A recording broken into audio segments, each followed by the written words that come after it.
국민의힘은 좋은 전통을 만들었어요. 어떤 전통이죠? 4명만 사퇴하면 대표를 언제든지 끌어내릴 수 있는. 4명만. 최고위원들. 네네네. 최고위원들. 그러니까 일단 이현주 의원 생각은 일단 버티고 그리고 최고위원들이 사퇴하면서 무산되게 만드는, 그러니까 지도부가 무너지게 만드는 형태로 갈 그렇겠죠. 거다. 최고위원들을 압박하겠죠. 계속 버티면 그렇게 될 거예요. 그러니까 원래 말이에요. 전부 다 원래는 최고위원들이 전부 다 사퇴해야 이 최고위원회가 이렇게 해산되는 거거든요. 근데 지난번부터 어떻게 됐냐면 4명만 그렇죠. 사퇴하면 된다. 뭐 이상한 된다. 해석을 하면서 문제가 됐잖아요. 네. 근데 그게 이제 인정되고 넘어왔기 때문에 결국에는 이제 누구든지 간에 4명만 사퇴하면 되는 거예요. 특히 검찰권을 쥐고 있는 사람은 그 캐비넷을 열면 되기 때문에 이게 그냥 정치력으로 해결되는 게 아닌 거죠. 사실은 보이지 않는 폭력에 의해서, 보이지 않는 국가 폭력의 남용에 의해서 해결을 하는 거죠. 뭐 만약에 그렇다면 뭐 저희가 짐작하는 것이죠. 그렇죠. 뭐 사실이 그런지는 확인할 수는 없는데 없으니까. 내가 수사할 것도 아니고. 다만 너무나 공공연하니까 이거 굉장히 무서운 나라구나 이거. 너무나 우리가 사실은 이걸 막 이렇게 기사가 나오고 막 방송을 하고 있지만 정상적인 나라가 아니에요. 그죠? 근데 윤석열 대통령 그럼 왜 김기현 카드를 버렸을까요?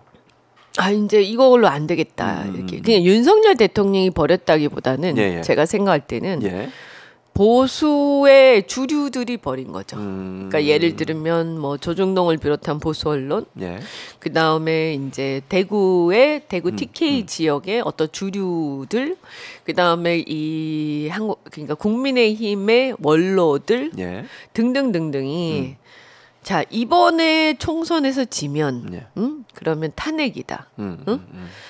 그리고 탄핵이 되면 끝이다. 몰락한다 완전히. 보수가 또 몰락한다. 그러니까 이거는 윤석열 네 문제가 아니라 우리 문제야. 이렇게 된 거죠. 그러면서 자 가만히 있어 봐봐. 이러면서 우리가 다시 설계할게. 그래서 제가 볼 때 어떻게 될 거냐. 일단 김기현 물러나야 뭐가 시작이 된다. 김기현 물러나게 해. 이렇게 되는 거고 장제원을 비롯한 원조 윤핵관 물러나게 해. 이렇게 되는 거고 물러나면 비대위원장이 누가 오겠죠. 와서 그 사람이 여러 가지를 할 텐데요. 제가 생각할 때는 그 사람이 할 만한 일이 뭘까 이렇게 했을 때 몇 가지 일을 할 것 같아요. 뭐 그 사람이 또 떠야 되잖아요. 그래서 윤석열 대통령을 대체하는 리더십을 보여주는 쇼를 하겠죠. 쇼를 한다. 그 쇼죠. 왜냐하면 그런 어떤 통합 쇼 이전에 사실 제가 이렇게 보니까 통합을 할 거면 옛저녁에 했어야죠. 사람들이 막 통합 얘기할 때. 근데 선거가 다 돼가니까 시험이 다 돼가니까 전날 하고 있는 거 아닙니까? 그러면 이게 과연 머리에 들어오겠어요, 공부가? 그러니까 이 통합은 진정한 통합이 아니라 통합쇼죠. 그것이 통합쇼라는 거를 지난번 총선에서 우리가 봤잖아요. 그러니까 지난번 총선에서 미래통합당 통합한다고 막 했잖아요. 저도 속았죠. 어리석게도. 어리석게도 속았는데 그리고 나니까 그 다음에 어떻게 됐어요? 다 뿔뿔이 흩어졌잖아요. 심지어는 전부 다 팽시키고 전부 왕따시키고 하잖아요. 인정도 안 하잖아요. 그렇게 해서 다 자르고 이렇게 해놓고 그 왜 잘라서 그러면 이제 다시 또 통합쇼를 하잖아요. 그래서 뭐 임명하겠지. 선대위원장 뭐 하는데 결국에는 선거 또 끝나면 또 다시 돌아오는 거죠. 왜냐하면 저는 이게 우리가 이런 일을 할 때는요. 그동안의 행동을 봐야 돼. 발을 봐야 되는 거지. 발. 얼굴을 보면 안 돼. 손가락과 얼굴 여기 가리키는데 발은 절로 가 있어. 그러면 절로 가는 거예요. 그래서 이제 속으면 안 되고 저는 이렇게 생각해요. 이거 이렇게 하지 마라. 이제 이렇게 더 이상 속지 않는다. 이런 쇼. 자, 그러면 뭐냐? 진심으로 만약에 반성한다면 뭘 잘못했는지 대통령과 그 어떤 주류 세력들이 나와서 국민한테 사죄하는 쇼부터 해라. 그죠? 아니 뭘 잘못했는지 본인이 알아야 이게 바뀔 거 아닙니까? 네. 그래서 제일 중요한 건 저는 사실은 원인이 뭐예요? 사실 김기현은 종속 변수예요. 주된 그 상수는 대통령이죠. 대통령. 그래서 대통령이 탈당을 하시고, 예. 그리고 당과 모든 그것을 끊으시고, 그 다음에 당은 새로운 사람이 와서 스스로 새로운 사람을 선출을 하고, 그 다음에 새로운 노선을 발표를 해야 되겠지. 그렇게 해서 그것도 쇼라고 아마 생각할 텐데, 일단 대통령 탈당부터 해야 돼요.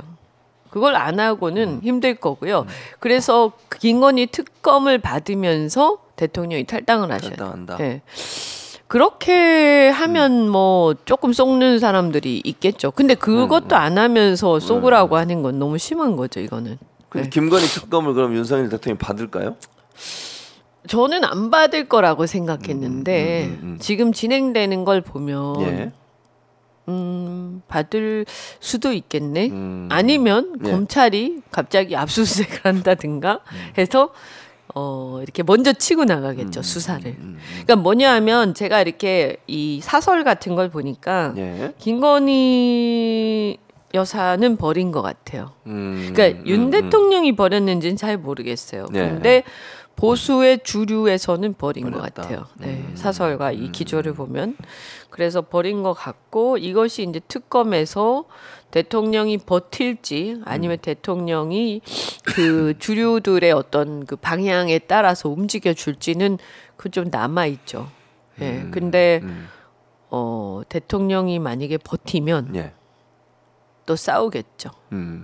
싸우는데 민심이 일단은 버리는 쪽에 있잖아요. 그래서 대통령이 질 거예요. 싸워도. 싸우면 질 거다. 예. 그래서 잘못하면 황당한 상황으로 가겠죠. 예. 그럼 장제원 의원은 왜 불출마 선언을 했을까요? 장제원 의원도 마찬가지죠. 이제 대통령이 지난번 부산에 와서 뭔가 얘기하지 않았을까요? 만나서. 예.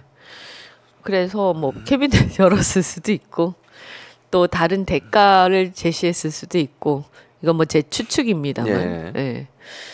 그래서 또 압박이 심하게 들어왔나 보죠. 어젠가부터 해가지고, 그죠? 그래가지고 결국에는 다른 대안이 없는 상황이 됐다. 버티기 어려운 상황이 됐다. 그래서 물러났다. 네, 그런 것 같아요. 근데 부산 이제 어쨌든 부산 민심 잘 아시니까 부산에서 지금 이것처럼 먼저 장제원 의원이 이제 물러나니까 도미노처럼 중진 의원들이 다 사퇴할 수도 있잖아요. 또 사퇴 압박이 들어올 수 있고, 만약의 경우에 그래서 검찰 출신들을 꽂았어요.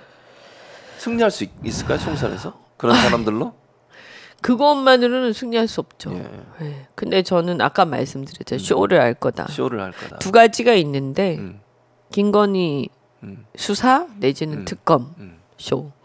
어쨌든 버릴 거다. 예, 버리게 할 것이다. 대통령은 안 하더라도 버리게 할 거다. 보수가 이런 말씀이신 거죠? 네. 그리고 왜냐하면 제가 보니까 이 전반적인 분위기가 굉장히 위기감을 느끼고 있는데 보수 진영이 그런데 그 타겟이 희생양이 김건희 여사로 돼 있는 것 같아요. 분위기가 지금 그렇게 돌아가는 것 같아요. 그리고 두 번째가 윤핵관들이고요. 근데 상당히 잔인한 거죠. 저는 어떻게 보냐. 진짜 비겁하구나, 이 사람들. 우선 있잖아요. 김건희 여사가 그렇게 행동을 계속하게 놔둔 거에 대해서 본인들이 먼저 반성해야 돼. 그렇죠. 그리고 윤핵관들이 그렇게 행동하게 놔둔 거에 대해서 대통령과 본인들이 반성부터 해야죠. 그거는요, 저는요, 지금 이런 행태는 쭉 제가 말씀은 드렸어요. 근데 그렇게 아마 할 것 같아요. 그런데 이것은 정의롭지 않은 거예요. 정의롭지 않다. 정의롭지 않죠. 정의로운 건 뭐냐. 잘못한 사람들이 잘못을 책임지는 거예요. 그러면 그 잘못은 뭐냐? 같이 부안해동하는 사람들한테 잘못이 있죠. 근데 자기들 쏙 빠지고 쏙 빠지고 누군지 모르지만 쏙 빠지고 자신들의 기득권은 계속 지키면서 이제 희생양들을 찾아서 죽이는 쇼를 하는 거 아닙니까? 그러면 이렇게 사람을 우습게 생각하고 저는 그 사람들 싫어하지만 사람을 우습게 생각하고 사람을 쉽게 썼다가 버렸다 하는 정당이 어떻게 해서 대한민국을 책임질 수 있겠어요? 저는 지금 국민들이 가장 심각하게 생각하는 게 신의라고 생각하거든요. 신의. 정치에서 신의가 상실됐잖아요. 이게 뭐 여야를 떠나서 국민들이 믿질 않는단 말이에요. 이제 이 상황을 딱 보면 탄핵이 돼서 다시 태어나겠다고 몇 번을 얘기했잖아요. 그래서 국민들이 어쨌든 그때 또 마침 민주당이 계속 실정을 하고 하니까 반사적 이익을 몰아줬잖아요. 그랬는데 똑같은 짓, 아니 더 심한 짓을 계속 했잖아요.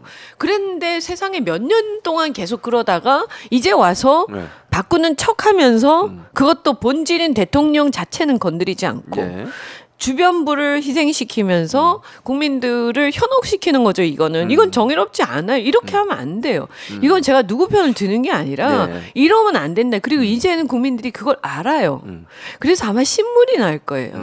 이런 행태들에 대해서 본인부터 반성한다. 대통령부터 탈당하고 반성하고 주류 세력들이 그 사람을 옹이해서 시킨 거. 대통령 능력이 없고 대통령 능력이 부족하고 대통령으로서 여러 가지가 부족한데 검증 안 한 상태에서 그 사람 옹에서 시켰잖아요. 당에 다른 후보들이 많았는데 그 사람들 다 제끼고 아주 심하게 제끼고 아주 편향된 보도와 이런 것들을 하면서 그분을 갖다가 모셨잖아요. 그리고 나서 그동안 그 사람이 계속 잘못을 할 동안에 많은 사람들이 지적했지만 오히려 지적하는 언론과 국민들을 탓했지 그것에 대해서 한 번도 비판하지 않았잖아요. 이제 와서 선거를 앞두고 역시 그러니까 대한민국의 이 민주주의는 좋은 거예요. 그죠? 그나마 이렇게 선거라도 앞두니까 이런 쇼라도 하는구나. 그런데 정의로우려면 저는 망할 때 확 망해라. 확 망해야 된다. 그래야 다시 태어날 수 있다. 싹이 다시 돋아난다. 이게 이런 상태에서 다시 어중간하게 살아나잖아요. 똑같은 일이 또 반복돼요. 이제 속지 말아야죠. 저도 속았지만 이제 속을 수가 없어요. 아니 그러니까 최소한 저는 탈당하셔야 돼. 대통령이. 이현주는 양쪽으로부터 다 속았잖아요. 네. 정치가 원래 나가 있어라 그래서 처음에 나가 있으라 그래서 나가 계신 거잖아요. 아니 그러니까 정치가 원래 그런가? 누가 후훅학 이런 걸 좀 읽어보래. 저 얼굴에 좀 뭘 깔래 나보고. 그러니까 민주당에 있을 때 나가 있으라 그래서 나가 있더니 아무도 안 따라 나와서 혼자 다시 또 미래통합당인가요? 그때 거기 들어가 있다 또 나. 네, 그래서 아니 뭐 젊은 시절에 고생하는 보람인데. 그래서 이제 저는 이제 깨달았죠. 이거는 속으면 안 된다. 속으면 안 된다.